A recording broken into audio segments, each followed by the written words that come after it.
새해 결심으로 운동, 다이어트를 다짐한 분들 많으시죠?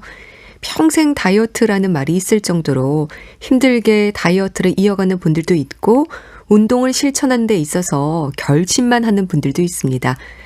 건강을 위한 운동, 올바른 다이어트 어떻게 이해할까요? 인제대 서울백병원 가정의학과 김경우 교수 모셨습니다. 안녕하세요. 예, 안녕하세요. 네. 운동을 해야 한다는 건 알겠는데 왜 해야 하는지에 대해서는 확실히 아는 분들이 글쎄 어떻습니까? 진료실에서도 운동에 대한 말씀을 많이 하시잖아요. 운동을 해야 하는 이유 뭘까요? 네, 너무 이유가 많아서 한마디로 말한다면 만병통치약이 아닐까 싶습니다. 운동이라는 것이요. 네. 그래서 적당히 꾸준히 운동을 하시는 분들은 이제 총체적으로 사망률을 감소시키고 각종 암도 덜 걸리시고 또 우리가 중풍이나 심장병이라고 부르는 심내혈관 질환이 또 예방이 되고요. 또 이러한 암이나 심내혈관 질환을 이미 한번 앓으셨던 분들이 다시 일상생활로 돌아올 수 있는 재활에도 이런 운동이 아주 필수적이 되겠고요. 네. 또 이제 잘 아시는 것처럼 여러 가지 비만이라든가 또 이러한 비만으로 생기는 고혈압, 당뇨, 고지혈증 이러한 대사성 질환에도 운동이 매우 좋은 영향을 주겠고요. 또 우리가 근골격계 질환에서 생기는 여러 가지 골다공증이라든지 또 골절이라든지 또 류마티스 관절염이나 퇴행성 관절염이 있으신 분들에게서도 이런 운동을 통해서 기능 향상이 좋아지고 또 이제 우리 정신 건강에서도 이런 운동이 우울증이나 불안, 스트레스, 또 불면증, 또 치매 예방이라든가 이런 심리적인 안정감에도 매우 유익한 영향을 주겠습니다. 네. 사실 우리 몸은 정직하다고 하잖아요. 운동을 한 사람과 안 한 사람 차이가 많죠. 예, 그렇습니다. 이제 겉으로 봐도 차이가 나고 또 속으로 봐도 차이가 나는데요. 예. 같은 체중에 또 나이가 같은 분이라고 하시더라도 운동을 하신 분은 확실히 이제 겉으로 보기에도 이제 뱃살도 적고 또 어떤 우리가 건강검진을 통해서 또 여러 가지 혈액 검사라든지 이런 걸 봤을 때도 혈당이라든가 콜레스테롤 혈압도 훨씬 좋으시고 네. 또 골다공증도 적고 그래서 운동하신 분이 확실히 여러 가지 건강 면에서 이득이 많습니다. 운동과 다이어트 얘기도 많습니다. 운동을 통해서 다이어트 효과를 얻어야 한다. 다이어트부터 하고 운동을 시작해야 한다. 의견들이 많으신데 어느 쪽이 효과가 더 좋을까요? 예, 보통은 이제 운동과 다이어트는 이제 동시에 해야 되고, 예, 어느 것 하나 소홀히 하실 수 없겠지만은, 네. 우선 이제 체중을 줄이셔야겠다고 또 진료실에서 말씀을 드리면, 환자분들의 반응이 개인의 선호도에 따라 좀 차이가 나는데, 네. 운동을 해야겠다 이렇게 하시는 분들 계시고요. 이런 분들은 보통 이제 전에 꾸준히 하던 운동들을 최근에 못 하시게 된 경우에 내가 운동을 안 해서 체중이 늘었나 보다 이렇게 생각하시는 경우도 있겠고 또 어떤 분들은 또 이제 좀 체중을 줄이셔야 되겠다고 말씀드리면 이렇게 업무적으로 저녁에 뭐 술자리나 회식이 많다 이렇게 또 말씀하시는 분들이 계신데 네. 또 이런 분들은 이제 식사 조절부터 해야 되겠다 이렇게 또 생각하시고 또 이러한 업무적으로 이런 회식이 많으신 분들은 이런 회식 자리에 또 참석은 하셔야 되니까 참석은 하시되 다른 뭐 아침이나 점심을 좀 줄이신다든지 술의 칼로리를 좀 줄여서 적게 드신다든지 이렇게 개인의 어떤 생활 환경에 따라서 본인에게 현실적으로 바꿀 수 있는 생활 습관부터 접근하시는 것이 현실적일 수 있겠습니다. 네. 그럼 살이 갑자기 많이 쪘다고 생각하는 분들은 이제 일상에서도 그 불편을 느끼게 되는데요. 이런 분들은 주로 다이어트로 살부터 빼고 운동을 한다는 생각을 하시는데 이런 건 어떨까요? 예, 그렇습니다. 특히 이제 체중이 많이 나가시는 고도비만이신 분들은 이 운동 조금 하시는 것 자체가 이제 힘드시고 이제 조금 시작하시고 나면 금방 피곤하고 또 여기저기 아프고 그래서 운동을 또 오래 못 하시는 경우가 있기 때문에 예. 이런 분들은 일단 운동은 가볍게 하시면서 주로 저칼로리 식사, 다이어트를 주로 하시면서 체중 감량을 하시면서 운동을 하시는 것이 좋겠고요. 필요한 경우에는 그 체중 감량에 필요한 약물 치료를 병행하시면서 네. 체중을 줄이면서 운동하시는 것이 보다 수월하고 또 장기간 유지하실 수 있는 방법이 될 수 있겠습니다.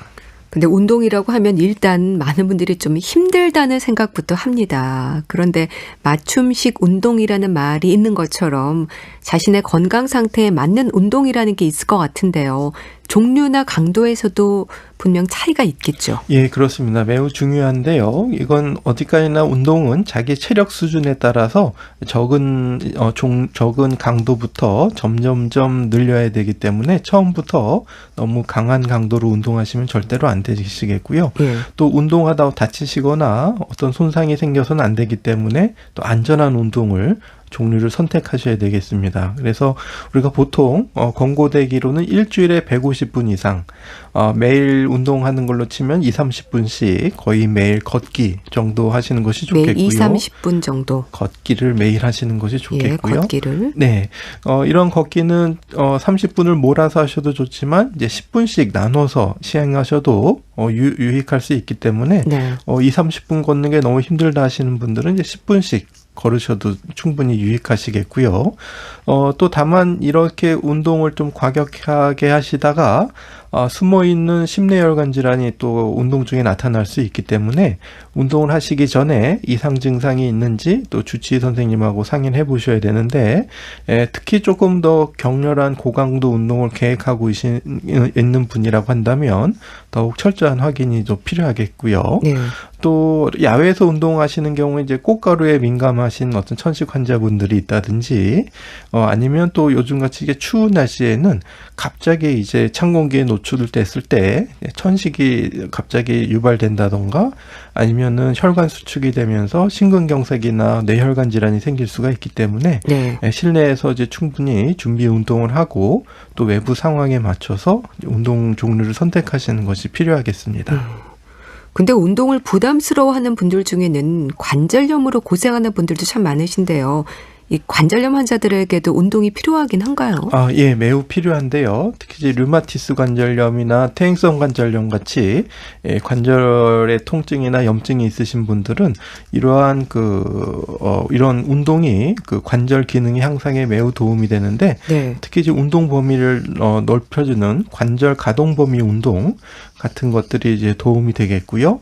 특히 또 골다공증 같은 경우에도 이런 운동이 그 골절을 예방해주는 효과가 있는데 골밀도를 높여줄 수도 있고 또 운동으로 어떤 유연성이나 균형 감각을 향상시켜서 또 낙상을 예방해줄 수 있는 네. 효과가 있겠고요.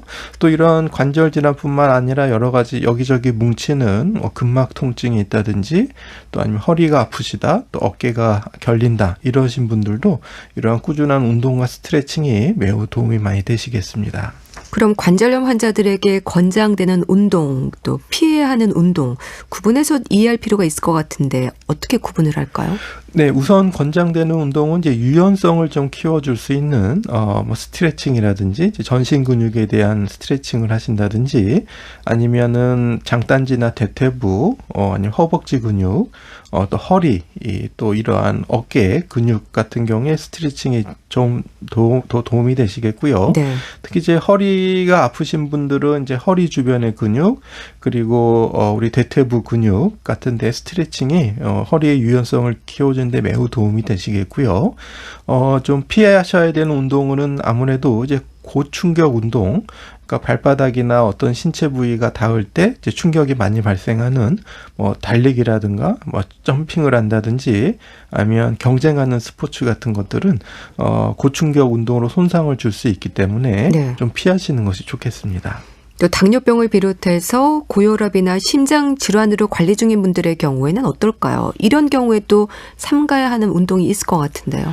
네, 그렇습니다. 우선 이제 당뇨병 환자분 같은 경우에는 어떤 치료 약물에 의해서 평상시에는 혈당이 잘 조절되다가 이제 운동을 갑자기 많이 하시게 되면 일시적으로 저혈당이 올 수가 있기 때문에 네. 혈당을 한번 운동 전후 중간에 측정해 보시는 것이 필요하겠고요.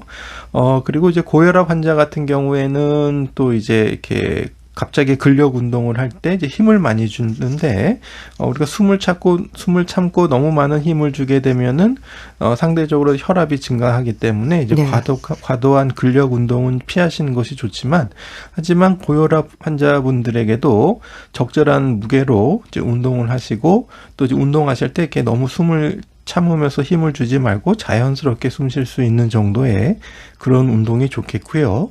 또 이런 당뇨병 환자분들은 또 망막에 출혈이 또 잘 생길 수 있고, 또 고혈압 환자분들도 이러한 실핏줄이 잘 터질 수가 있기 때문에 역시 이제 고충격 운동, 심하게 경쟁한다든지, 많이 이렇게 충격이 가는 뛰는 운동이라든지 이런 것들은 또 피하는 것이 좋겠습니다. 네.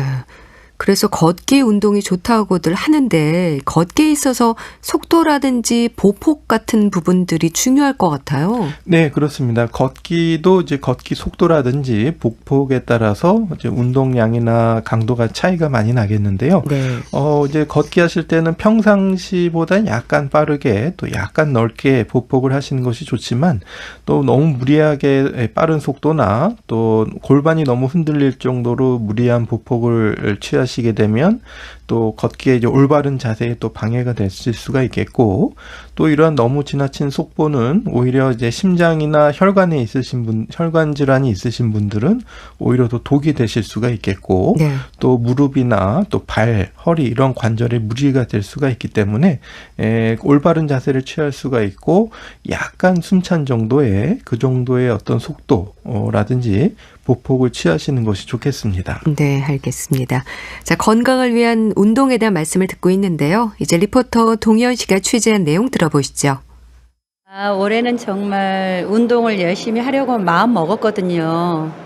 3년 사이에 살이 20kg나 쪄서 숨도 가쁘고 무릎도 아프고 발도 잘 부어요.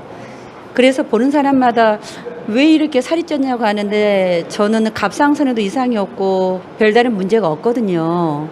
그냥 밤에 많이 먹고 몸을 안 움직이니까 그러는 것 같아요. 이게 운동을 안 하는 게 습관이 되니까 운동을 못 하겠더라고요. 저처럼 무릎이 많이 아픈 사람은 계단을 올라갔다 내려갔다도 하지 말라고 하시는데, 엘리베이터를 타라고 하시는데, 그럼 무슨 운동을 해야 하는지 그것도 잘 모르겠더라고요.